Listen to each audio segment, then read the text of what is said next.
not too far out of Elko, Nevada, and I have come across a tiny little cemetery overlooking, it's on a hill overlooking kind of just, the nothingness of Nevada. And came here to check it out because the name just kind of piqued my curiosity. Maidens Grave Cemetery. I wanted to find out who the maiden was, what the grave was, and I did. Thankfully, there's a lot of history on this location documented at this site, which is always a good thing.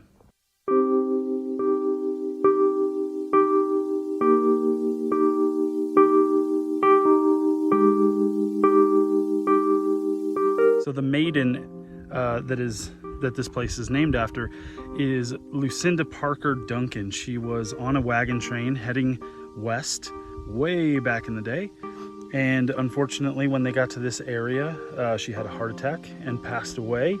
All of this information is on a plaque, which is a very nice plaque located here at the base of a very large cross. I will show you in a second.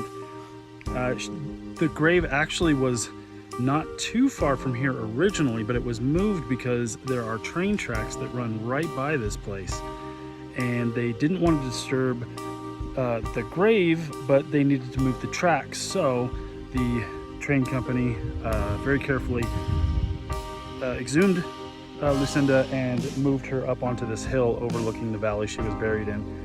And then other people started getting buried here. It became an actual cemetery. And that's kind of the story of the maiden.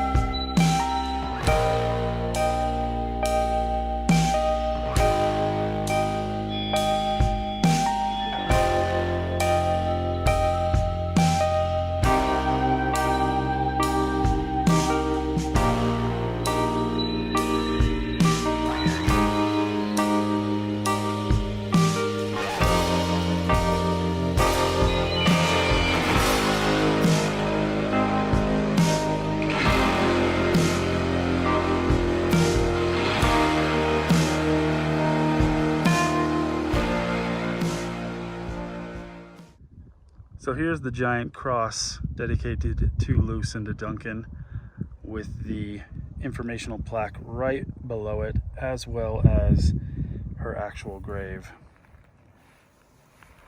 Right next to that, there's a few more graves. This one doesn't have a marker anymore. It's kind of lost to time. Another one without really a marker. And then couple more. This one's very interesting because it has a giant wooden marker. Now, I've talked about this in other episodes. The wooden ones deteriorate so bad you can't even read this one at all. You can see some raised parts where maybe there was lettering, but now it's almost impossible to make out. There are also some family plots here, surrounded by these fences. Some more newer stones. Even though they're newer stones, they are still quite old. For instance, this one, the person died in November 4th, 1880. That one, 1800. As you can see, there are other graves around with wooden crosses marking them, stones around them, making sure you know where they are, but really no way to know who they are at this point. It's very interesting. You have a path that leads down the center of this family plot with obviously the main graves in the back, and then extending out you have smaller markers with ornamentation on some of them. I can't really tell how many people are buried here, but you do see a lot of these unmarked locations. Some of them do have some markers, but otherwise some of them are very empty. And this is the view. This is what it overlooks. You can see the train tracks in the foreground. But it's very interesting locations like this that I kind of stumble upon that have some sort of a really interesting history. Obviously, this one has a very personal story attached to it and its origin. And obviously, there's also still some plots, still people being interred here to this day, so it's still used, and it's fairly well taken care of. Even some of the lost markered graves, you know, they've been clearly cleaned up and kept, you know, so that you know that there's somebody there, so that it doesn't just get completely lost. But it does raise a couple questions, as how many of those graves were lost before that work was done.